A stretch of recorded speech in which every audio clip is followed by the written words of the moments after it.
ഈ junior artist ആയിട്ട് പോകുന്നുണ്ട്, അല്ലാതെ കണ്ടന്റുകൾ ചെയ്യുന്നുണ്ട്, അല്ലാതെ എന്താണ് താങ്കളുടെ ഒരു വരുമാന സോഴ്സ്? വരുമാനം ഞാൻ അന്ന് 18 വയസ്സായപ്പോ തന്നെ ലൈസൻസ് എടുത്ത് ഓട്ടോറിക്ഷ ഓടിക്കുന്നുണ്ട്. പിന്നെ ബസ് അറിയാലോ, ബസ്സിൽ പണിക്ക് പോകുന്നുണ്ട്. പിന്നെ ലോറി ബസ്സിൽ ഗ്യാപ്പിൽ കയറാറുണ്ട്. നമുക്ക് രാവിലെ വണ്ടി കൊണ്ട് കൊടുത്തു കഴിഞ്ഞാൽ നമുക്ക് 300 രൂപ കിട്ടും. 6 മണിക്ക് കൊണ്ട് വണ്ടി കൊണ്ട് സ്റ്റാൻഡിൽ കൊണ്ട് ഇട്ട് കൊടുത്തു കഴിഞ്ഞാൽ 300 കിട്ടും. കഴുകി സ്റ്റാൻഡിൽ കൊണ്ട് ഇട്ട് കൊടുത്തു കഴിഞ്ഞാൽ 300 കിട്ടും. അത് കഴിഞ്ഞ് ഓട്ടോറിക്ഷ ഓടിക്കും. പിന്നെ അത് കഴിഞ്ഞ് ചിലപ്പോൾ ജൂനിയർ ആർട്ടിസ്റ്റ് രാവിലെ പോകും. ഇന്നലെ ജൂനിയർ ആർട്ടിസ്റ്റ് ആയിട്ട് പോയായിരുന്നു ബബ്ബ എന്നുള്ള സിനിമയിൽ. പോയായിരുന്നു കൊണ്ടല്ല, നമ്മളിപ്പോൾ ആൾക്കാർ തിരിച്ചറിയണമെന്ന് അറിയാൻ വേണ്ടിയിട്ടുണ്ട്. പക്ഷെ അവിടെ ചെന്നപ്പോൾ 300ഓളം ജൂനിയർ ആർട്ടിസ്റ്റുകൾ ഉണ്ടായിരുന്നു. അവർ വന്ന് നമ്മുടെ അടുത്ത് വന്ന് ഫോട്ടോ എടുക്കലും അതിന് വേണ്ടിയിട്ട് മെയിനായിട്ട് പോയത്. അപ്പൊ ശരിക്കും പറഞ്ഞാൽ സോഷ്യൽ മീഡിയയിൽ വൈറലായത് ഗുണം ചെയ്തിട്ടുണ്ട്. ഗുണം ചെയ്തിട്ടുണ്ട് അല്ലെ. നമ്മളിപ്പോ 10 പേര് തിരിച്ചറിയുന്നുണ്ട്. പിന്നെ അതോടൊപ്പം വിമർശനങ്ങൾ എന്താണെന്ന് വെച്ചാൽ ഈ പെരേര ആറാട്ടന് ഒരു കോമാളി ഇമേജ് കിട്ടിയോണ്ടിട്ടാണ് വിമർശനങ്ങൾ. ചിത്രീകരിക്കുന്നത് എന്തുകൊണ്ടായിരിക്കും? ചിത്രീകരിക്കുന്ന വെച്ചാൽ ആറാട്ടണ്ണൻ എന്ന് വെച്ചാൽ ആള് ആദ്യം കോമാളിത്തരങ്ങളും ഉണ്ടായില്ല. ഈ പെരേര ഇതിനകത്തേക്ക് വന്ന് ഓരോ ഡാൻസുകളെയും കാര്യങ്ങളും കാണിച്ച് പുള്ളി അതുപോലെ അനുകരിക്കാൻ തുടങ്ങി. കാര്യം പുള്ളിക്ക് വേറെ മാർഗ്ഗമില്ല. ഈ മാർഗ്ഗമില്ലാത്തവർ കളിക്കുന്ന കളിയാണ് മാർഗ്ഗം കളി. സോഷ്യൽ മീഡിയയിൽ നിലനിൽക്കാൻ വേണ്ടി ആദ്യം പുള്ളി ചെയ്യൂലായിരുന്നു. പിന്നെ പുള്ളി ഡാൻസ് കളിക്കാൻ തുടങ്ങി. അത് പെരേരനെ കണ്ടിട്ടാണെന്ന് എനിക്ക് തോന്നണം. അല്ലാണ്ട് പുള്ളി ഇതിനു മുമ്പ് അങ്ങനെ ഇങ്ങനെ റിവ്യൂ പറയും പോകുന്നല്ലാണ്ട് പുള്ളി അങ്ങനെ ഡാൻസ് കളിക്കാനോ കോമഡിത്തരം കാണിക്കാനോ നിൽക്കൂല. അണ്ണനായിട്ട് ചെയ്യുന്നതാണോ അണ്ണനെ കൊണ്ട് മീഡിയക്കാരോ അല്ലെങ്കിൽ മറ്റുള്ളവർ ചെയ്യിക്കുന്നതാണോ? ഇല്ല, അണ്ണൻ രാത്രിയാകുമ്പോൾ ഒന്നും ചെയ്യണില്ല. അതിൽ മീഡിയക്കാരുണ്ടാവില്ല. ഡാൻസ് ചെയ്തു എന്നൊക്കെ പറഞ്ഞല്ലോ. ഡാൻസ് റൂമിൽ നിന്ന് ഡാൻസ് ചെയ്ത് നമ്മൾ പല മീഡിയാസിലും കാണാറുണ്ട് അല്ലേ? ചെയ്യാറ്. ചില പറയുന്ന മീഡിയാസ് ചെയ്യിക്കുന്നതാണ്. ഈ മീഡിയക്കാർ അണ്ണനെ കോമാളി ആക്കിയതാണ്. കൊറേയൊക്കെ ശരിയാണ്. ചിലതൊക്കെ അണ്ണൻ സ്വയമായിട്ട് ചെയ്യുന്നുണ്ട്. പുള്ളി വീട്ടിന്റെ അകത്ത് തന്നെ വീഡിയോ ഒക്കെ ഡാൻസ് കളിക്കാൻ എനിക്ക് ശരി വന്നു പോയി. പുള്ളിയുടെ വീഡിയോ ഇൻസ്റ്റാഗ്രാമിൽ ജനങ്ങളൊന്ന് എന്റർടൈൻ ചെയ്യാൻ വേണ്ടിട്ട് അല്ലെങ്കിൽ അല്ല അങ്ങനെ ചെയ്യുമ്പോ എന്നുള്ള പ്രശ്നം വെച്ചാൽ ആറാട്ടണ്ണനെ പെരേനെ വേറെ രീതിയിലാണ് ആൾക്കാർ കണ്ടത്.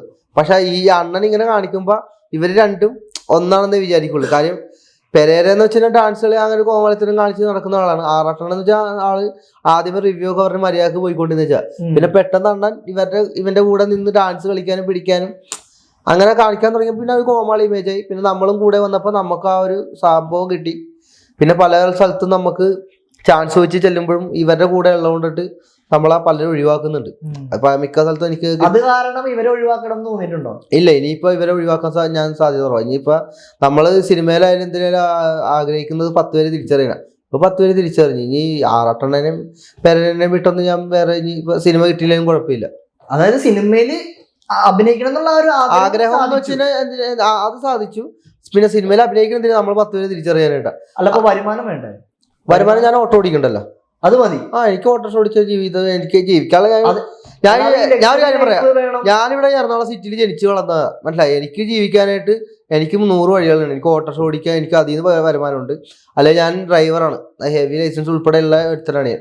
അപ്പൊ എനിക്ക് ഇപ്പൊ ലോറിയിൽ പോയി കഴിഞ്ഞാൽ ഒരു ട്രിപ്പ് പോയി കഴിഞ്ഞാൽ ഒരു 2 ദിവസം പോയി തിരിച്ചു വന്നു കഴിഞ്ഞാൽ എനിക്ക് 5000 രൂപ കിട്ടും. അല്ലാതെ ലോകം മൊത്തം അറിയപ്പെടുന്ന ഒരു നടനാവണം എന്നുള്ള ലോകം മൊത്തം അറിയപ്പെടുന്ന നടനാകണമെന്ന് ആഗ്രഹിച്ചു. പക്ഷെ ഇപ്പൊ മിക്ക സ്ഥലത്തും ചെല്ലുമ്പോഴും നിങ്ങൾ അവരുടെ കൂടെ ഉള്ളതല്ലേ അത് അവഗണനയാണ്. 2-3 പ്രാവശ്യം കിട്ടിയായിരുന്നു. അതുകൊണ്ടിട്ട് പിന്നെ ഇപ്പൊ നമുക്ക് സിനിമയിൽ അഭിനയിക്കാനായിട്ട് ഒരു ആഗ്രഹം പോയി. വേറൊന്നും കൊണ്ടല്ല, നമ്മൾ ചോദിക്കുമ്പോ ഇവരുടെ കൂടെ ഉള്ള ആ ഒരു സെക്ഷൽ എന്താ പറയാ ആ ഒരു ഇതില് കൂട്ടത്തിൽ ഒരാളായി പോയി ഞാൻ. അഭിനയം അല്ലാതെ എന്താണ് സിനിമ മേഖലയിൽ താങ്കൾക്ക് അറിയാവുന്ന ഒരു അഭിനയമല്ല? ഞാൻ പഠിച്ചെടുത്തത് അഭിനയം പഠിക്കാൻ പോയി സർട്ടിഫിക്കറ്റും കാര്യങ്ങളൊക്കെ മേടിച്ചിട്ടുണ്ട്. അവരുടെ അത് ഞാൻ വെളിപ്പെടുത്താത്ത വേറെ ഒന്നും കൊണ്ടല്ല. അവര് പടം തുടങ്ങുമ്പോൾ നമ്മൾ വിളിക്കാന്നും പറഞ്ഞ അവിടെ പഠിക്കാൻ പോയത്. പക്ഷെ അവര് സിനിമ തുടങ്ങി കഴിഞ്ഞപ്പോ ഞങ്ങൾ 6 പേരോടെ പഠിക്കാൻ ചെന്നായിരുന്നു. അല്ല, അപ്പൊ പിന്നെ ഇപ്പൊ പറയാലോ എന്തായാലും അവര് പറഞ്ഞു. ഇല്ല, അവരെന്നോട് ഇപ്പൊ കഴിഞ്ഞ പ്രാവശ്യം വിളിച്ചിട്ട് അവര് പറഞ്ഞു ഞങ്ങളെ ഇത് ഇൻസ്റ്റിറ്റ്യൂട്ടിന്റെ പേര് പറയാൻ പറ്റുമോ എന്ന് ചോദിച്ചു. ഞാൻ പറയാൻ പറ്റില്ല എന്ന് പറഞ്ഞു. കാര്യം എന്തുകൊണ്ടാന്ന് വെച്ചാൽ അവര് താങ്കളോട് നിങ്ങളുടെ ഇൻസ്റ്റിറ്റ്യൂട്ടിന്റെ പേര് പറയാൻ പറ്റുമെന്ന് ചോദിച്ചു. അപ്പൊ ഞാൻ പറഞ്ഞു നിങ്ങൾ പടം പിടിക്കാൻ പോയപ്പോ ഈ പ്രതികാരം എന്നുള്ളത് തിരിച്ചും കൂടി ചെയ്യാനുള്ളതാണല്ലോ. എനിക്ക് അങ്ങനെ ഒരു വൈരാഗ്യ ബുദ്ധി പേര് ഞാൻ പറയില്ല എന്ന് പറഞ്ഞവരോട്. അപ്പൊ എന്താ കാര്യം എന്ന് വെച്ചാൽ നിങ്ങള് പടം തുടങ്ങുമെന്ന് പറഞ്ഞിട്ട് ഞങ്ങളവിടെ പഠിക്കാൻ വന്നത്. പഠിച്ചു കഴിഞ്ഞ് പടം തുടങ്ങി കഴിഞ്ഞിട്ട് ഞങ്ങൾ 6 പേര് തട്ടിപ്പായിരുന്നു. തട്ടിപ്പെന്ന് വെച്ച് കഴിഞ്ഞാൽ അവർക്ക് ഞങ്ങളിപ്പോ പഠിച്ച ടീമുകളുണ്ട്. ആ ഈ 6 പേരിൽ ഒരാൾക്ക് ചാൻസ് കൊടുത്തിരുന്നെങ്കിൽ ഞാൻ ആർക്കും കൊടുത്തില്ല. അപ്പൊ അവരുടെ തട്ടിപ്പായിരുന്നു. പക്ഷെ അവര് പടം പിടിച്ച് അത് 8 നില പൊട്ടുകയും ചെയ്ത്. അതുകൊണ്ട് നമുക്ക് വലിയ ഇതില്ല. അപ്പൊ ഈ കഴിഞ്ഞ വർഷം അപ്പൊ ഇപ്പോഴും ആ ഒരു കമ്പനി വർക്കിംഗ് ആണോ? ഇപ്പൊ ആ കമ്പനി ഇല്ലെന്ന് തോന്നുന്നത്, അവർ പൊട്ടിപ്പോയെന്ന് തോന്നുന്നു. അപ്പൊ ഒരുപാട് ആളുകൾ ഇതേപോലെ പോയി വഞ്ചിക്കപ്പെടുന്നുണ്ട്. അത് ഇങ്ങനെ പഠിപ്പിക്കാന്നും പറഞ്ഞ് കുറെ സിനിമയിൽ ചാൻസ് തരാന്നും പറഞ്ഞ് അങ്ങനെ. നിങ്ങളുടെ എത്ര രൂപ പോയി? എന്റെ 1 ലക്ഷം അടുത്ത് പോയിട്ടുണ്ട്. 1 ലക്ഷം രൂപയാണ് നിങ്ങൾ അഭിനയം പഠിക്കാൻ വേണ്ടിട്ട്? ഒറ്റടിക്കല്ല, അറിയാലോ, 6 മാസം കോഴ്സ്. 1 ലക്ഷം എന്ന് പറഞ്ഞു കഴിഞ്ഞാൽ വലിയ തുക തന്നെയാണ്. അപ്പൊ അങ്ങനെ പോയോണ്ട് ഞാൻ പിന്നെ വേറെ സ്ഥലത്ത് ഇങ്ങനെ പഠിപ്പിക്കാന്ന് പറഞ്ഞ് വേറെ സ്ഥലത്ത് ഇതേപോലെ ലോൺ തരാന്നൊക്കെ പറഞ്ഞ് പറ്റിച്ചിട്ടുണ്ട്.